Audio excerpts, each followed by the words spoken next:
Well dear students, अपने उसी last topic को कंटिन्यू करेंगे। आज हम लोग स्टोइकियोमेट्री समझने की कोशिश करेंगे, कुछ अलग अलग तरीक़ों से किस तरह से हम उस स्टोइकियोमेट्री को यूज़ कर सकते हैं। तो यहाँ पे फर्स्ट क्वेश्चन देखें आप, what mass of 30% H2SO4 is required to completely react with dolomite. Dolomite एक और है जिसके अंदर कैल्शियम कार्बोनेट, मैग्नीशियम कार्बोनेट और सैंड, मोस्टली ये तीन कंपोनेंट्स दिए होते हैं। उन्होंने बता भी रखा है कि उस सैंपल में 45% कैल्शियम कार्बोनेट होगा डोलोमाइट के, 40% मैग्नीशियम कार्बोनेट एंड 15% सैंड होगा। तो उस डोलोमाइट को कम्प्लीटली हमें रिएक्ट करवाना है H2SO4 से। तो 30% H2SO4 का कितना अमाउंट रिक्वायर्ड होगा। तो first of all see here, हमें 10 ग्राम सैंपल दिया गया है। तो हम सबसे पहले तो ये देखेंगे कि डोलोमाइट के 10 ग्राम सैंपल में कैल्शियम कार्बोनेट कितना है, मैग्नीशियम कार्बोनेट कितना है, सैंड कितनी है, SiO2। 10 ग्राम सैंपल दे रखा था, 45% कैल्शियम कार्बोनेट है, मतलब 100 ग्राम में 45 ग्राम कैल्शियम कार्बोनेट है। तो 10 ग्राम सैंपल में वो सिर्फ 4.5 ग्राम होगी। तो कैल्शियम कार्बोनेट का अमाउंट हमें पता चल जाएगा, यहाँ 4.5 ग्राम है इस गिवन सैंपल के अंदर। सिमिलरली मैग्नीशियम कार्बोनेट 4 ग्राम है और सैंड आपका रिमेनिंग 1.5 ग्राम है। अब H2SO4 को इनके साथ रिएक्शन करना है और इनके साथ रिएक्ट करते हुए मुझे कितना H2SO4 चाहिए वो निकालना है मुझे। तो यहाँ पे अगर मैं देखूँ कैल्शियम कार्बोनेट का पर्टिकुलरली, तो कैल्शियम कार्बोनेट जब H2SO4 से रिएक्शन करता है, कुछ इस तरह की रिएक्शन होती है। Calcium sulphate CO2 plus water देता है। चेक कर लीजिएगा, रिएक्शन बैलेंस्ड होनी चाहिए, तो ये बैलेंस्ड है बिल्कुल। वहीं मैग्नीशियम कार्बोनेट वो भी H2SO4 से सिमिलरली रिएक्शन करेगा and will give magnesium sulphate plus CO2 plus water. तो बस हमें ये देखना था कि 4.5 ग्राम कैल्शियम कार्बोनेट के लिए कितना H2SO4 चाहिए और 4 ग्राम मैग्नीशियम कार्बोनेट के लिए हमें कितना H2SO4 चाहिए। आप ध्यान रखें, जो SiO2 है सैंड, वो एसिडिक ऑक्साइड है। एसिडिक ऑक्साइड, नॉन मेटल्स के ऑक्साइड मोस्टली एसिडिक होते हैं, मेटल्स के ऑक्साइड मोस्टली बेसिक होते हैं। तो एसिडिक ऑक्साइड एसिड के साथ रिएक्शन नहीं दिखाते, वो बेस के साथ दिखाते हैं। बेसिक ऑक्साइड या बेसिक कार्बोनेट्स मींस जो मेटल के कार्बोनेट्स होते हैं, वो H2SO4 के साथ सिर्फ रिएक्शन दिखाते हैं। तो SiO2 का H2SO4 से कोई रिएक्शन नहीं होना, जस्ट बिकॉज दोनों सिमिलर कैरेक्टर के हैं, सिमिलर नेचर के हैं, एसिडिक नेचर के हैं। सो इनके बीच में किसी तरह का कोई रिएक्शन नहीं होगा, सिर्फ ये दो ही यहाँ पे रिएक्शन करेंगे। तो रिएक्शन मुझे सजेस्ट कर रही है कि अगर 100 ग्राम कैल्शियम कार्बोनेट लेता हूँ तो उसके लिए मुझे 98 ग्राम H2SO4 चाहिए। 98 ग्राम H2SO4, तो मैं यहाँ कैलकुलेट कर लूँगा मुझे 4.5 ग्राम के लिए कितना H2SO4 चाहिए। तो 100 ग्राम के लिए रिक्वायर्ड है 9.98 ग्राम और 4.5 ग्राम के लिए कितना रिक्वायर्ड होगा। So this is 98 by 100 into 4.5, रफली लिख रहा हूँ 4.4 ग्राम, मतलब इतना H2SO4 यहाँ रिक्वायर्ड होगा इस पर्टिकुलर कैल्शियम कार्बोनेट के सैंपल के लिए। ऐसे ही यहाँ पे आ जाइए, मैग्नीशियम कार्बोनेट जो है वो 1 मोल 84 ग्राम होगा और उसको 98 ग्राम H2SO4 की ज़रूरत है न्यूट्रलाइजेशन के लिए। तो 4 ग्राम मैग्नीशियम कार्बोनेट के लिए कितना रिक्वायर्ड होगा। So this is again very simple, 98 by 84 into 4, इसको आप सॉल्व कर लीजिए तो ये रफली 4.3 ग्राम। मैं आंसर्स जो मैथमेटिकल कैलकुलेशंस है वो एग्जैक्ट नहीं कर रहा, वो नियर टू वैल्यू लेके जा रहा हूँ, आप एग्जैक्ट कैलकुलेट करके देखना। तो टोटल जो H2SO4 मुझे चाहिए यहाँ पे वो आपको 8.7 ग्राम रिक्वायर्ड होगा। 8.7 ग्राम, SiO2 के साथ तो रिएक्शन होना नहीं था, तो 8.7 ग्राम आइडियली आपको H2SO4 चाहिए, प्योर H2SO4 चाहिए। वो बोल रहा है कि आप इसका बताइए मास। आप ध्यान दीजिएगा, ये सॉल्यूशन है। 30% H2SO4 मतलब 30 ग्राम H2SO4 इन 100 ग्राम सॉल्यूशन। 30% H2SO4 का यही मतलब बताया गया था आपको, 30 ग्राम H2SO4 इन 100 ग्राम सॉल्यूशन। तो आपको तो सॉल्यूशन का मास बताना है कि सॉल्यूशन कितना रिक्वायर्ड होगा। तो आपको जेन्युइनली 8.7 ग्राम H2SO4 चाहिए। अगर आपको 30 ग्राम H2SO4 चाहिए था तो आपको 100 ग्राम सॉल्यूशन लेना पड़ता। अब आपको 8.7 ग्राम H2SO4 चाहिए तो आपको सॉल्यूशन कितना लेना पड़ेगा, 100/30 इंटू 8.7। इसको सोल्व करें, 25 प्लस कुछ 26 ग्राम के आसपास जो भी यहाँ पे आंसर आता हो वो आपका मास होगा इस सॉल्यूशन का, जो 10 ग्राम सैंपल ऑफ डोलोमाइट को कंप्लीटली न्यूट्रलाइज करने के लिए रिक्वायर्ड है। नेक्स्ट क्वेश्चन पे वर्कआउट करेंगे। 40 gram aluminium is treated with oxygen to form its oxide. Reaction लिख रहा हूं, देखिए आप, ये मेरे पास एल्यूमिनियम है और ऑक्सीजन के साथ रिएक्शन बोल रहे हैं, O2 के साथ। तो मेटल्स ऑक्सीजन के साथ रिएक्शन करके ऑक्साइड बनाते हैं, Al2O3। रिएक्शन को बैलेंस कीजिए। सो यहाँ पे मैं कर देता हूँ 3, यहाँ पे मैं कर देता हूँ 2 और यहाँ पे मैं कर देता हूँ 4। ये रिएक्शन बैलेंस्ड हो गया।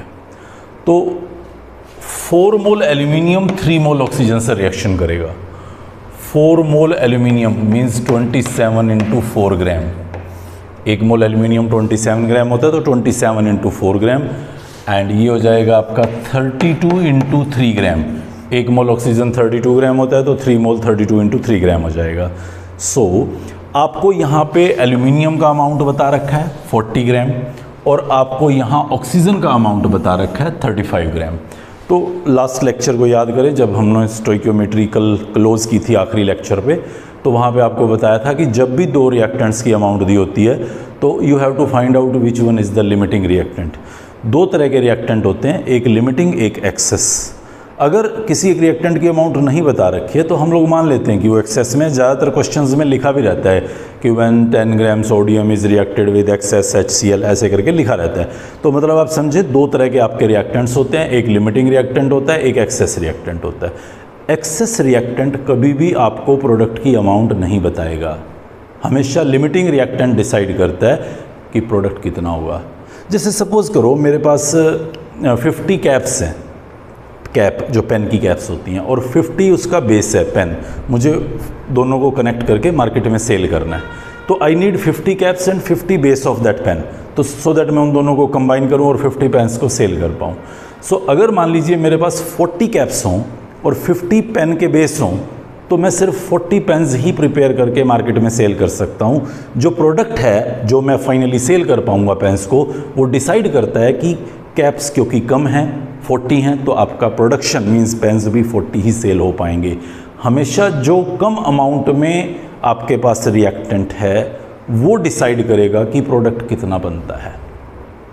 सो मुझे यहाँ पे चेक करना होता है जब भी 2 रिएक्टेंट्स की अमाउंट दे देते हैं कि विच one is the limiting reactant, कौन सा ज़रूरत से कम रिएक्टेंट है। सी मैं अगर इसको देखूँ तो ये मेरे पास 108 ग्राम बन रहा है, और मैं इसको देखूँ तो ये मेरे पास 96 ग्राम बन रहा है। तो मुझे पहले यहाँ चेक करना है कि ये जो अमाउंट, मैं ऐसे सीधा नहीं देखूंगा कि 35 ग्राम कम है जी तो ये लिमिटिंग है, नहीं, मैं देखूंगा कि यहाँ पे 40 ग्राम एल्यूमिनियम को कितना ऑक्सीजन रिक्वायर्ड है। तो रिएक्शन मुझे बताती है कि 108 ग्राम के लिए 96 ग्राम की रिक्वायरमेंट है। तो मैं कैलकुलेट करूंगा 40 ग्राम के लिए कितने मास ऑफ ऑक्सीजन की रिक्वायरमेंट है। तो मैं इसको यहाँ पे कैलकुलेट कर लूँगा 96/108 इंटू 40, और मैं इसको सोल्व करूँगा। तो इसको सोल्व करने के बाद मेरे पास कोई एक वैल्यू आती है, मान लीजिए वो वैल्यू आ जाती है 37 ग्राम, मान लीजिए कि 37 ग्राम आ गई। तो मुझे 40 ग्राम के लिए 37 ग्राम एल्यूमिनियम रिक्वायर्ड था, लेकिन वो तो मुझे सिर्फ 35 ग्राम दे रहा है। इसका मतलब ये मेरी ज़रूरत से कम है, मतलब ये लिमिटिंग है। मतलब प्रोडक्ट जो बनेगा वो ये डिसाइड करेगा। और यही मान लीजिए ये आंसर आ जाता है 32 ग्राम। तो इसका मतलब ये होगा कि मुझे जेन्युइनली 32 ग्राम ऑक्सीजन की ज़रूरत है 40 ग्राम एल्यूमिनियम के लिए, बट ये मुझे 35 ग्राम ऑक्सीजन दे रहा है, मतलब ये मुझे ज़रूरत से ज़्यादा दे रहा है। तो मतलब ये हमारा एक्सेस रिएक्टेंट होगा। तो आप ध्यान रखें, आप सबसे पहले प्रेडिक्ट करेंगे कि कौन लिमिटिंग रिएक्टेंट है, कौन एक्सेस रिएक्टेंट है। सिर्फ लिमिटिंग रिएक्टेंट ही डिसाइड करेगा कि प्रोडक्ट कितना बनेगा। जब रियली आप इसकी कैलकुलेशन करेंगे तो ये आपको यहाँ 35.5 ग्राम आता नज़र आएगा। 35.5 ग्राम मतलब ये आपकी ज़रूरत से कहीं कम गिवन है। आपकी ज़रूरत इतने की है जेन्युइनली, ये आपको 35 ग्राम गिवन है। तो मतलब आप अपना आंसर सिर्फ इस ऑक्सीजन की अमाउंट से पता करें, एल्युमिनियम की अमाउंट को आप एक्सेस कंसिडर करेंगे और वो हमें प्रोडक्ट नहीं बताएगा। फिर मैं यहाँ पे जाके देखूँगा कि 96 ग्राम ऑक्सीजन जो है, 96 ग्राम ऑक्सीजन वो आपको ऑक्साइड देगा, गिव्स ऑक्साइड हाउ मच, ये मुझे यहाँ कैलकुलेट करना है। एंड 35 ग्राम विल गिव 35 ग्राम। इसको भूल जाऊंगा मैं, 40 ग्राम मेरे लिए कोई मायने रखता है। यहाँ 40 ग्राम की बजाय वो 50 लिख दे, 60 लिख दे, 70 लिख दे या एक्सेस एल्यूमिनियम वर्ड लिख दे, मुझे इसको देखना ही नहीं है, क्योंकि मैं कैलकुलेट कर चुका हूँ कि 35 ग्राम ऑक्सीजन है, वो डिसाइड करेगा कि प्रोडक्ट हमारा यहाँ पे कितना बनता है। तो Al2O3 का मास अगर हम देखें वहाँ पे रिएक्शन के अंदर, तो ये 204 ग्राम बनता है। 204 ग्राम कैलकुलेट कर लीजिएगा, 204 ग्राम। तो 96 ग्राम ऑक्सीजन 204 ग्राम आपको ऑक्साइड देता था। 35 ग्राम ऑक्सीजन आपको कितना ऑक्साइड देगा? Just you have to calculate this particular value. ये आपके पास मास ऑफ एल्यूमिनियम ऑक्साइड होगा। लाइक मैं अगर हाइपोथेटिकल रफ सा वैल्यू यहाँ पे लिखना चाहूँ, एग्जैक्ट कैलकुलेशन से बचना चाहूँ, तो ये कुछ 73 ग्राम के आसपास आएगा। एग्जैक्ट आप कैलकुलेट करना, मैं जस्ट अपने क्वेश्चन को आगे प्रोसीड करता हूँ। फिर वो आगे कहता है what volume of water at STP is required to convert this whole oxide into its hydroxides. तो रिएक्शन क्या होने वाली है देखिए, नेक्स्ट में वो बोलता है कि Al2O3 के अंदर मैं वाटर डाल रहा हूँ और ये एल्यूमिनियम हाइड्रोक्साइड बना रहा है, AlOH थ्राइस, ये एल्यूमिनियम हाइड्रोक्साइड बनाएगा। So again you have to balance this new reaction कि यहाँ पे मुझे कितने वाटर की रिक्वायरमेंट रहेगी। तो आप जस्ट इस रिएक्शन को बैलेंस करके सबसे पहले ये चेक करेंगे कि कितने नंबर ऑफ मोल्स वाटर के हमें यहाँ पे रिक्वायर्ड हैं। सो यू विल सी कि यहाँ पे आपको 2 मोल एल्यूमिनियम के लिए 6 मोल वाटर की रिक्वायरमेंट है, तो उससे आपके पास 4 मोल एल्यूमिनियम हाइड्रोक्साइड बन जाता है। कंप्लीट न्यूट्रलाइजेशन देखना आपको इसका। सो आपको फिर दोबारा से पता चल रहा है कि 204 ग्राम Al2O3 को पूरी तरह से उसके हाइड्रोक्साइड्स में बदलने के लिए यू नीड 6 मोल वाटर, आपको 6 मोल वाटर चाहिए। वो आपसे क्या पूछ रहा है? Volume of water at STP. So please see, most of the time क्या होता है, हम ये एसटीपी देखते ही समझते हैं कि भाई 1 मोल 22.4 लीटर, तो 6 मोल के अकॉर्डिंग मैं यहाँ पे कैलकुलेशन कर दूँ। बट आप ध्यान रखिएगा, वाटर एसटीपी पे गैस नहीं होता, तो गैस के लिए मैं 22.4 लीटर वाली कहानी कतई नहीं गाने वाला। तो फिर कौन सी स्टोरी मैं यहाँ पे सुनाऊंगा? ये लो, इसको हटा देते हैं, अब इसकी हमारे लिए कोई बहुत रिक्वायरमेंट नहीं है, बस इस 73 ग्राम को फोकस करें। ये 73 ग्राम एल्यूमिनियम ऑक्साइड आपका अभी तक रिएक्शन में बना था।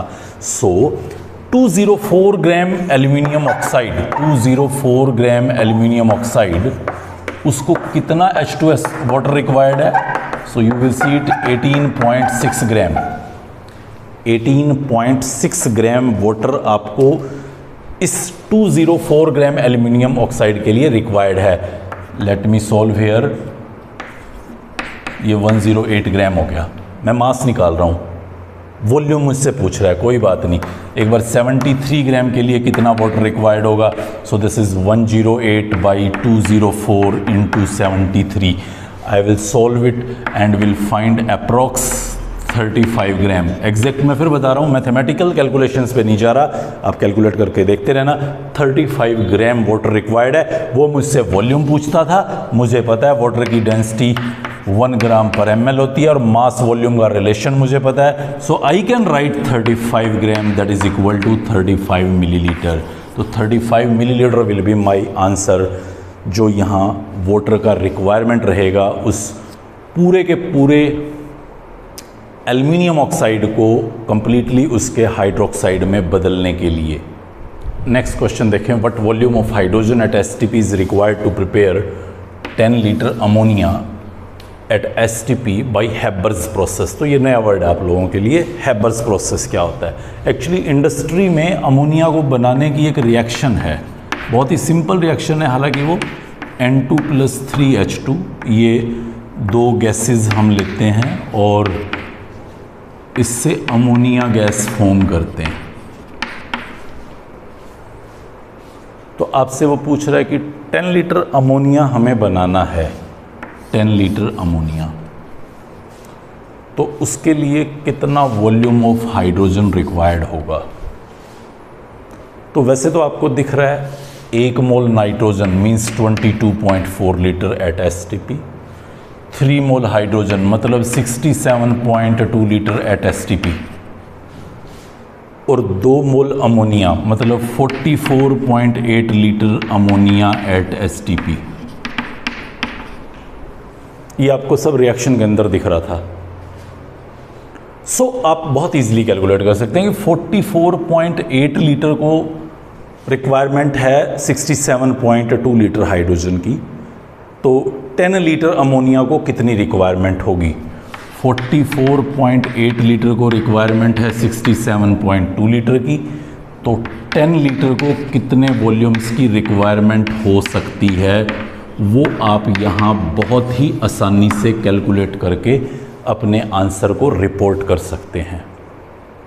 बट अगर हमारे पास सभी रिएक्टेंट्स और प्रोडक्ट्स गैसियस फॉर्म में हों तो उस टाइम पे आप इन नंबर ऑफ मोल्स को, इन स्टोइकियोमेट्रिक कोफिशिएंट्स को, उसका एक यूनिट वॉल्यूम भी कंसिडर कर सकते हैं। यूनिट वॉल्यूम वो कोई भी एक वॉल्यूम हो सकता है। लाइक मैं ऐसे बोल सकता हूँ, देखिए यहाँ पे इसका स्टोइकियोमेट्रिक कोफिशिएंट है 1, इसका है 3, इसका है 2, तो मैं ऐसे बोल सकता हूँ कि इसका 1 यूनिट वॉल्यूम इसके 3 यूनिट वॉल्यूम से रिएक्शन करके इसका 2 यूनिट वॉल्यूम बनाएगा। मतलब इसका 1 मिलीलीटर इसके 3 मिलीलीटर से रिएक्शन करके इसका 2 मिलीलीटर बनाएगा। इसका 1 लीटर इसके 3 लीटर से रिएक्शन करके इसके 2 लीटर्स बनाएगा। इसका 1 मिलीलीटर इसके 3 मिलीलीटर से रिएक्शन करेगा। इसका 1 लीटर इसके 3 लीटर से रिएक्शन करेगा। इसका 1 यूनिट वॉल्यूम, वो आपकी मर्जी है कोई भी लीजिए, इसके 3 यूनिट वॉल्यूम से, मतलब उसके 3 टाइम वॉल्यूम से रिएक्शन करेगा। इसका 1 यूनिट वॉल्यूम इसका ट्वाइस वॉल्यूम जनरेट करेगा। तो मतलब मैं इसको ऐसे भी कैलकुलेट कर सकता था कि इसका 3 यूनिट वॉल्यूम, इसका 3 यूनिट वॉल्यूम इसके 2 यूनिट वॉल्यूम को क्रिएट करता है, या मैं ऐसे बोलूँ उल्टा करके कि इसके 2 यूनिट वॉल्यूम के लिए इसका 3 यूनिट वॉल्यूम रिक्वायर्ड है। 2 unit volume of ammonia gives 3 unit volume of hydrogen, so 10 unit volume of ammonia will need hydrogen, this is 3/2 into 10। आप फिर इसको सॉल्व कीजिए, ये वही आंसर आपके पास आने वाला है। बट आप ध्यान रखना, ये रिलेशन जो मैं यूनिट वॉल्यूम वाली कहानी सुनानी शुरू कर रहा था, ये सिर्फ गैसियस रिएक्टेंट और प्रोडक्ट पे ही एप्लीकेबल होगी। अगर कोई प्रोडक्ट आपका नॉन गैसियस है, मीन्स लिक्विड या सॉलिड स्टेट पे है, तो उस टाइम पे इस तरह की कैलकुलेशन से दूर रहिएगा और अपने नेक्स्ट क्वेश्चन पे मूव करें आप। फिर एक और इम्पोर्टेंट टाइप ऑफ स्टोइकियोमेट्री मैंने उस क्वेश्चन में डालने की कोशिश की है। You just go over the numerical and see what they demand. 5 gram sodium sample है, ये आपके पास एक रिएक्टेंट है 5 ग्राम सोडियम सैंपल, उसको रिएक्ट करवाया है एक्सेस H2SO4 से। ठीक है, वो एक्सेस रिएक्टेंट है, ये लिमिटिंग रिएक्टेंट है। रिएक्शन लिख रहा हूँ कि सोडियम H2SO4 से रिएक्शन करवाया गया है यहाँ पे, और क्या बनाता होगा वो बता तो रहा है, हाइड्रोजन निकला। तो हाइड्रोजन के लिए तो वो बता रहा है, आगे कुछ बता नहीं रहा। मैंने अपने आप से सोच लिया कि हाँ मुझे पता ही है कि सोडियम सल्फेट बनना है, रिएक्शन को बैलेंस करूँगा, मस्ट है, और उसके बाद अपनी कहानी को आगे बढ़ाऊँगा। सोडियम का अमाउंट उसने मुझे दे रखा है 5 ग्राम, इसको वो बता रहा है एक्सेस, और हाइड्रोजन बता रहा है 2.24 लीटर मिली है। Na2SO4 के बारे में ना कुछ बताया ना कुछ पूछा क्या है, परसेंटेज प्योरिटी ऑफ सोडियम। मतलब वो आपसे पूछ रहा है कि जो सोडियम आप यूज कर रहे हो वो कितने % प्योर है।